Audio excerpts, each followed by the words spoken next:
Hello, everyone. My name's Deborah Garlick from Henpicked and Menopause in the Workplace. And thank you very much for joining us for today's session. And what a popular subject this is. Anxiety is not popular, but certainly this subject is, and learning what we can do about it. And today I'm delighted to welcome Dr. Clare Spencer to talk us through why is this such a big issue? What can we do about it? But we've also got my colleague Sharon Vibert from Menopause in the Workplace handling any questions that you might have. So this session is to make sure we're all really clear about anxiety and what we can all do about it if that's what we're experiencing. So welcome, Dr. Clare Spencer from my Menopause Centre. And I have to say, I think I'm personally hanging on your every word because I think this is one that I experience a lot. Thanks for inviting me, Deborah. Lovely to be here. Thank you. And when we say anxiety, one of the things I just want to get out there is it can happen. Anxiety can happen at any part of our lives. But why is it such, why are we all so anxious around menopause, or are we all anxious around menopause? Why is it around menopause that this can feel like it's peaking? Yeah, great question, Deborah. So few strands to that. So anxiety, as you say, is really common in life, and it's almost normal, isn't it, to be anxious about certain things. But sort of anxiety can be an issue when it becomes all engulfing or overwhelming. And the reason we're talking about it this afternoon is because it's a really common symptom of the menopause as well.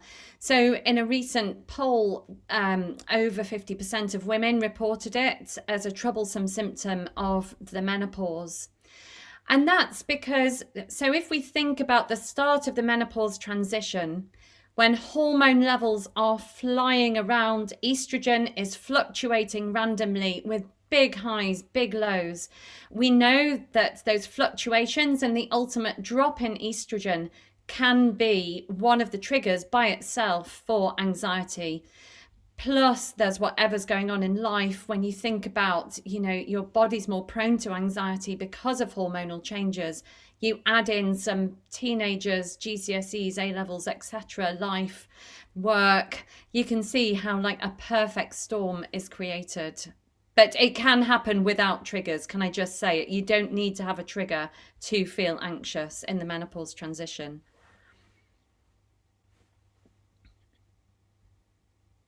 So life and menopause can be quite a mix. But what do we mean by anxiety? How might anxiety symptoms manifest? Yeah, that's a really good question also. So I think there are different ways there are sort of three big ways that anxiety can manifest itself. So if we think of a more of an emotional response, it's that fear, that panic, we might feel stressed, brain is frazzled, just feeling overwhelmed, just feeling like we can't cope with what we need to be able to cope with. So there's the emotional side of it. There's those physical symptoms that result from the hormones like adrenaline that are released as a result of being anxious. So racing heart, dry mouth, you feel sick. Some people feel a little bit dizzy and lightheaded even. You might, and then there's sort of the behavioral consequences. So it means that you might avoid doing stuff. You might only do something if you're going with somebody else. So three main bodies of it. Just sort of three ways of thinking of it. But I think probably it's more the emotional and the physical symptoms that are most common in the menopause. And of course, hot flushes. Hot flushes can get worse with anxiety. You can feel hot, sweaty as a result of being anxious. And then vice versa. So if you're having a hot flush, that can make you feel anxious by itself. So another perfect storm and vicious cycle. Yes, it is. And somebody's already put in the questions and answers. I suffer with palpitations. Is that a symptom of anxiety? Yes, it can be. So in the menopause transition, you can get palpitations where your heart feels a little bit fluttery in your chest. But you can also get palpitations if you feel anxious. And actually, a lot of people tell me they feel anxious when they start to feel the palpitations. So, absolutely, all going hand in hand. It's a downward spiral, isn't it? Because, I know from my experience, I can feel anywhere between feeling a little bit wired to feeling absolutely frazzled. And I think for me, is my anxiety worse, or is it I just don't cope with it quite as well as I did in the past? Yes, that's a good question because we do know that something happens to your resilience as you go through the menopause. So there are proper physical hormonal changes that are causing all of these symptoms. So, for example, this is a vast oversimplification, but as estrogen levels drop and fluctuate, the serotonin levels drop in your brain, which is a sort of happy, relaxed hormone generally. Cortisol levels can rise, which is the hormone of stress. And so the point is that because of background behind the scenes changes, it can make you feel like you're less resilient, even though you are as resilient as you might have been. It's that you feel that vulnerability that you maybe didn't have, say, 5-10 years ago before the menopause. And so, yes, everything just feels worse, doesn't it? Any insult can just tip you into a downward spiral. And you can really understand how that can affect somebody at work, can't you? I mean, we know that 1 in 4 women consider leaving work during their menopause, and some of the narrative that we often hear around that is something had got to give. It's not, I'm not coping, and therefore something's got to give, and that's a way of reducing the anxiety and the stress, whether that's leaving work or dialing down to a job with perhaps less responsibility. Yes, I really hear that a lot. And so, the work responsibilities, the family responsibilities, the juggling that you may have been able to deal with before the menopause suddenly can just really hit you for six and induce a feeling of, even extreme feelings like panic, that you might not have had before. And it makes me really sad because you do hear of women then changing work, giving up work where they might not have done. Fine if that's what you were thinking anyway, but with the right support and treatment may have kept going and been able to come out the other end. There are positives, aren't there, to change? There are positives from this, from changing direction and having a really good rethink. But if you're feeling forced out of doing something because of negative reasons, that's really not good. And help can see you through it and support. Make all the difference. So we've talked a lot about anxiety during menopause. Can be real, can be heightened, can be triggered in different ways, perhaps when you're not expecting it. So what is it, the question that we all want to know, what is it that we can do about it, whether that's in the moment or thinking ahead? Yes, so there are lots of in the moment techniques that can be really helpful. So if anybody's been through therapy, talking therapies such as cognitive behavioral therapy, for example, is all about teaching techniques to breathe, to reframe how you're thinking about what's going on, to try and calm that frazzled brain. I love that word. I think it so applies to the menopause. There's great evidence that some of the techniques from yoga can help acutely in the moment. So, learning to, I know it sounds a bit ridiculous, but learning to breathe, doing the sort of deep breathing, counting in slowly through your nose, out through your mouth can be helpful for some people if you can see the wood from the trees enough to be able to do it. But it's difficult, isn't it? Sometimes when you're in that moment of blind panic, to be able to take yourself off, to be able to do that. So I think recognition is a big part of it. There are lots of lifestyle factors that can help manage anxiety. So exercise, relaxation, I've mentioned yoga. For some people, it'll be Pilates, whatever it is that you can find that just tones your brain down. For other people, meditation can be really helpful. There's speaking to your GP. For some people it will be medication. not just HRT, which I'll touch on in a minute, but if you suffer from proper rip-roaring pathological anxiety and that's worse in the menopause, it may be that antidepressants are going to be needed alongside or as well or instead of HRT.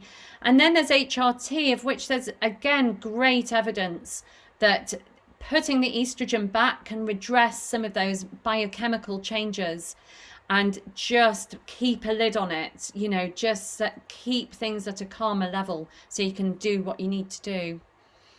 That's fascinating. So, the things that in the moment, and I agree, in the moment, if sometimes you can just stop yourself and say, what is going on here? I think I give my iWatch anxiety because it's constantly flashing at me, breathe, get up and move, and all of this, because we all sit at our desks working and working and working, but taking that moment to say, actually, I'm just going to take a moment and just breathe can help so much. I can see we're already getting a lot of questions about HRT, Dr. Clare. And you mentioned that the estrogen can help smooth things out. Where a GP would go to first of all if somebody that was experiencing the menopause was experiencing higher anxiety than usual? So where would a GP go in terms of types of HRT?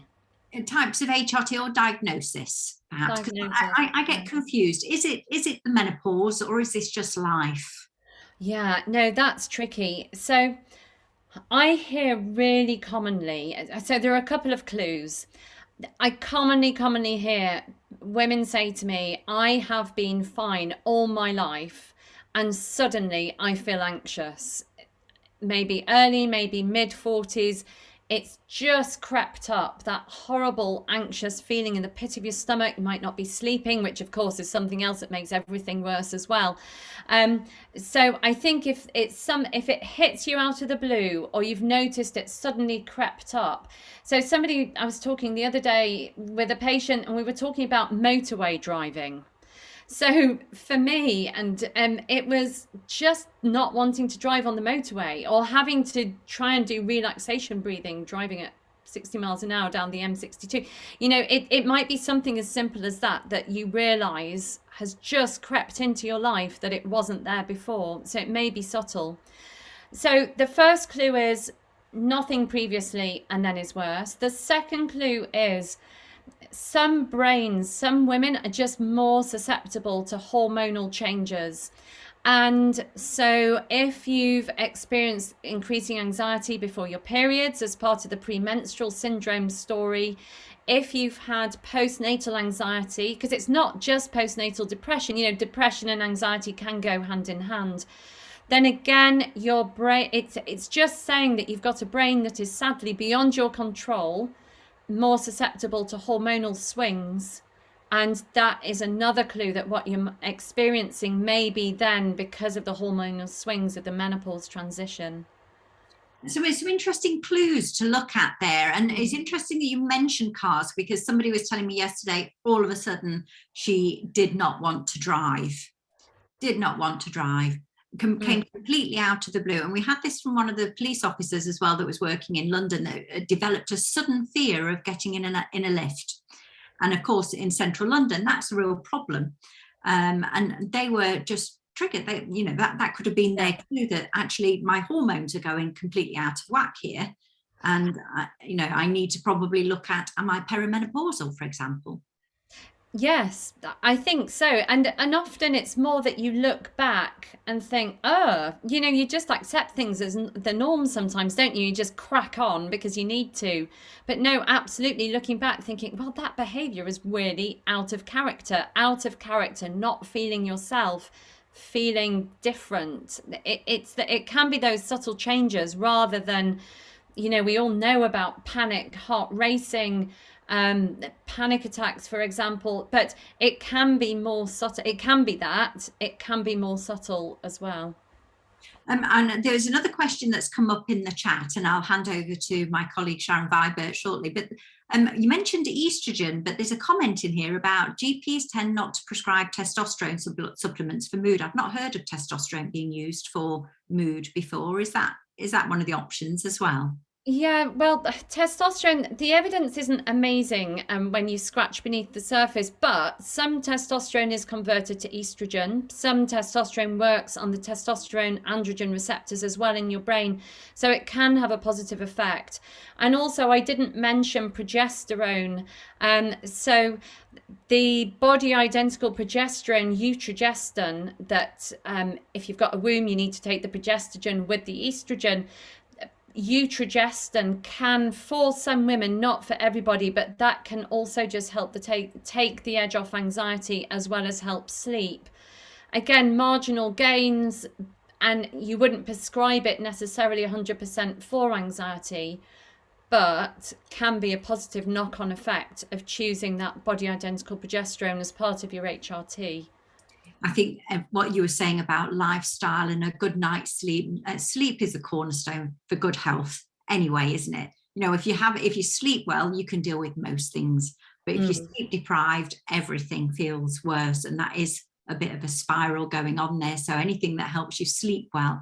But some of it is prioritizing ourselves, isn't it? We can expect a lot of ourselves. And we do have to sort of remember to build in that me time. Yes, I agree. And switching off, particularly when life is really busy, and particularly as your body is undergoing a transition. And I can remember reading a few years ago about, thinking about prioritizing and just, deciding the path that you're going to take, etc., and thinking, oh no, I can do everything. But actually, in the menopause transition, I think it's so true, don't you, that you really do have to give yourself a bit of space, a bit of time, a bit of headspace to just work out your way through it, just while you're getting everything sorted, just while the new balances are being redressed. Right. Okay. So let's see what people are saying then in the questions, because we'd ideally like to answer as many of these as we possibly can. And I think Sharon Vibert will probably pop on in a moment. There she is. Sharon, how's the Q&As going in the questions going in the background? I'm going to just flick through some of these because, quite frankly, Claire, it was all of a sudden a huge screen of questions going on here. So Sharon, would you like to kick off with some of the questions in the chat? Yes, absolutely. Hundreds and hundreds of comments. Thank you, everybody. People saying that they're finding it extremely useful to hear that they're not alone. So I think that's one good coping mechanism. A great question that's come in is, when do I know that my anxiety is at a point where I need to go and seek help? Oh, yeah. I think when it starts to be an issue, if it's an issue, if it's unpleasant, if it's getting in the way of your ability to live your life, go and ask for help. You don't have to wait to have really severe symptoms. If it's getting to you, if it's affecting you, please ask for help. Okay, thank you very much. And also another question that was really interesting was around, can anxiety make other symptoms worse? So for example, we've talked about sleep. So I know from my own experience, maybe waking up at 5 a.m., not being able to get back to sleep and worrying. Why do we worry more in the middle of the night? And are the symptoms exacerbated? Things like hot flushes, night sweats, for example, because of anxiety?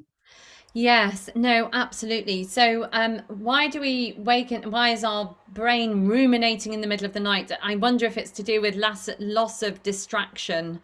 You've got time, haven't you? In the middle of the night, you might wake up because of a hot flush. You might wake up anyway in the menopause transition. You might wake up because you are feeling anxious or more stressed. And then, as Deborah just said, that just has such a positive knock-on effect, or negative knock-on effect is probably more accurate, isn't it? And everything then just seems worse because you're tired. And so again, you're less resilient when you're tired. Tiredness, anxiety. Anxiety itself can then make many of the physical symptoms of the menopause worse. So I think hot flushes is a great example. So when you feel anxious, you produce adrenaline, and then adrenaline can push your heart rate up, can increase your basal body temperature. Your thermoregulation bit of your brain's working anyway fully, and so then that can then trigger a hot flush. So we know that hot flushes are worse with anxiety. Absolutely. Okay, thank you very much.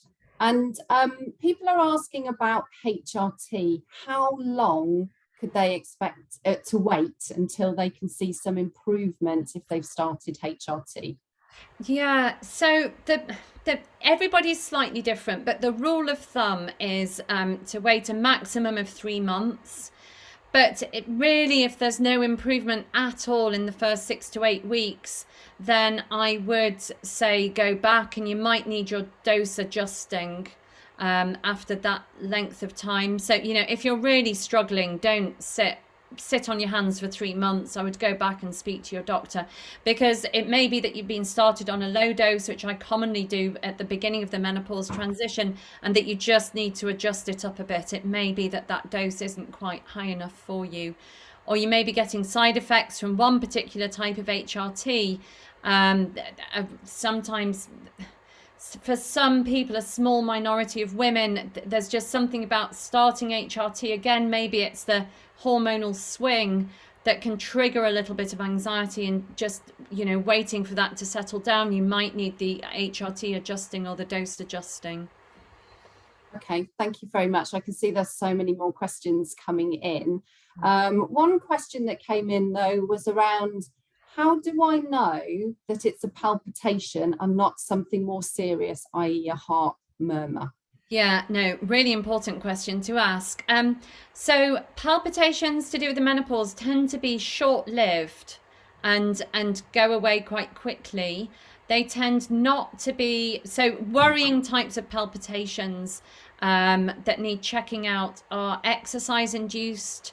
If you get breathless, dizzy, chest pain, chest tightness with the palpitation, if it's really not settling down, if you're finding it worrying, you know, it's really difficult to tell the difference. And so anybody with palpitations, it's probably a good, you know, it probably is due to the menopause. If it is not having any of those worrying, we call them red flag features, but I would still say get it checked out by your GP. Just, you know, there can be a few simple investigations that can just be reassuring, because in the middle of your night, when your heart is pounding up and down, it's pretty frightening. Yes, Deborah. I was just about to say, I can see people are helping each other in the chat here, which is very helpful. People making suggestions like listening to, is it the Calm app before sleep, putting the phone down.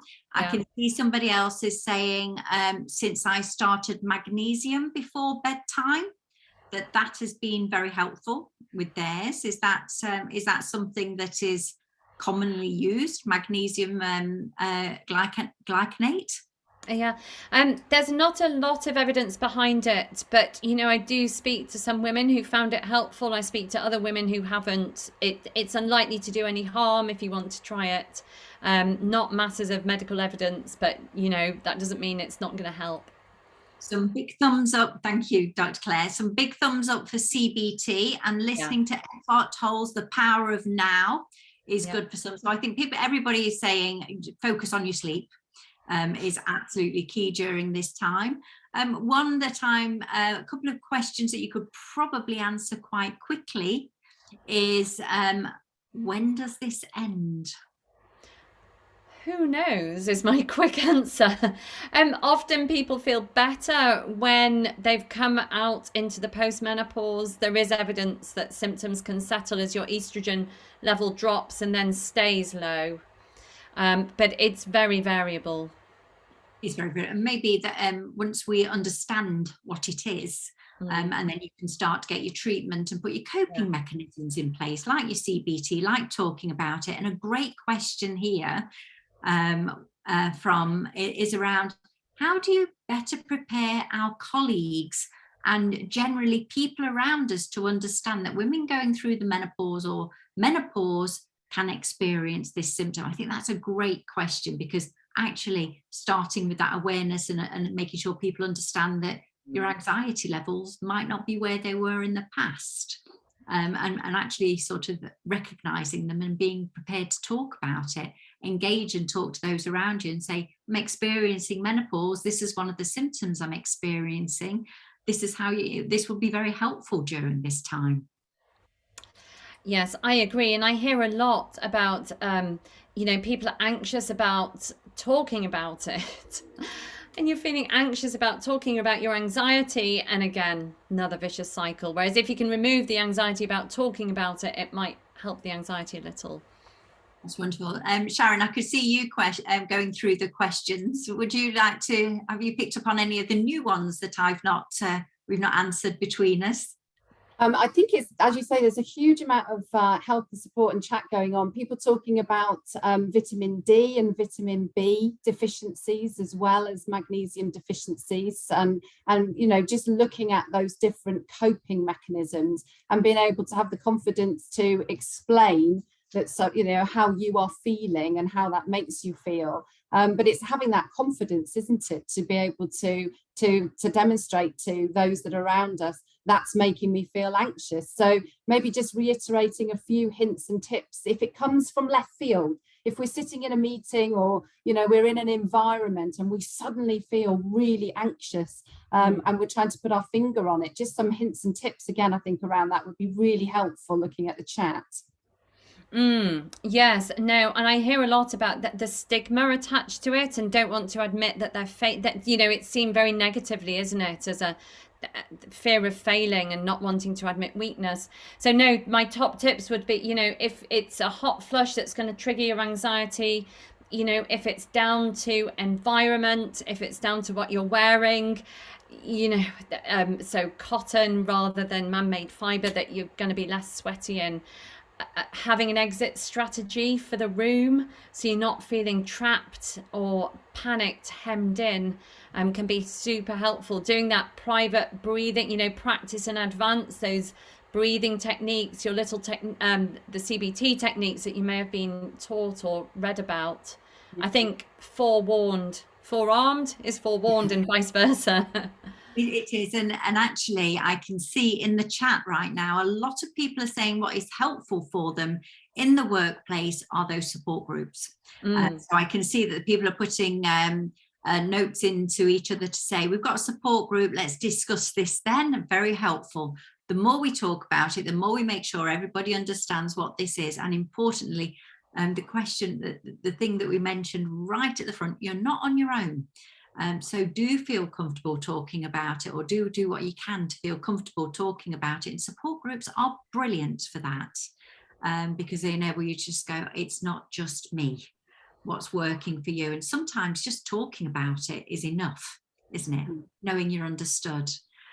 So I think we can get some materials together from this. We will make the transcript available, and of course we will make the recording available to you too. Dr. Clare, I think we should send out the resources on CBT, because there are some wonderful free resources that can be done in support groups, or actually I've done them individually just on myself in the past. So we'll make sure that those are available too. I'll end on a couple of myths, if I may, because I can see that there's a few in here. Around can it be the menopause? I'm too young for it. We do know that that is one of the most frequent ones, isn't it? Perimenopause is the most mysterious phase in life. It's not over 50. When is it, Dr. Clare? Can start in your early to mid 40s. 1% of women go through the menopause, sadly, under the age of 40. That is still a big number. Menopause symptoms can start in your early 40s, trundle through your mid 40s. Average age of the menopause is 51, but that is an average. There'll be women either side of it. So when you were giving us those watch out fors earlier, and you were saying it's not something you've experienced before, and you're sort of maybe late 30s, 40s, then actually it could be that. And one tiny one, I have got somebody here in chat saying, my GP says estrogen is not available on the NHS. That's the progesterone. Progesterone. So it should be, but I think there are some bits of Scotland I'm not sure where the listener's from, but I have heard in Scotland that some GPs or some areas aren't allowed to prescribe it on the NHS, but Utrogestan should be in most places available on the NHS. And of course, if you are taking progesterone, it can help with your sleep too. Can do, yeah. Good, that's wonderful. And we've got different people putting different comments in saying they couldn't get it and others can. So you just heard it from Dr. Clare. Do ask the question. But that has been so incredibly helpful. I think we could stay on and talk about this for a very long time. So I think it's worth us putting some resources together. So when we send out the recording and the write-up from this, if we can think about some of the things, there's some great ideas in there. I personally do love the car map as well. So we'll look through those and send on any valuable information that we can to you. So thank you very much for joining us today. And thank you very much, Sharon Vibert, for looking after all of the Q&As. I have to say, I jumped in for a moment there because I have never seen so many comments in and questions for a subject. This is something that clearly we'll probably need to follow up again and do at some point in the future, if that's okay with you, Dr. Clare. Yes, absolutely. Such a big topic, so important. Yeah. Well, thank you very much for joining us, and thank you everyone for joining us today, and we look forward to talking again. All the best. Bye.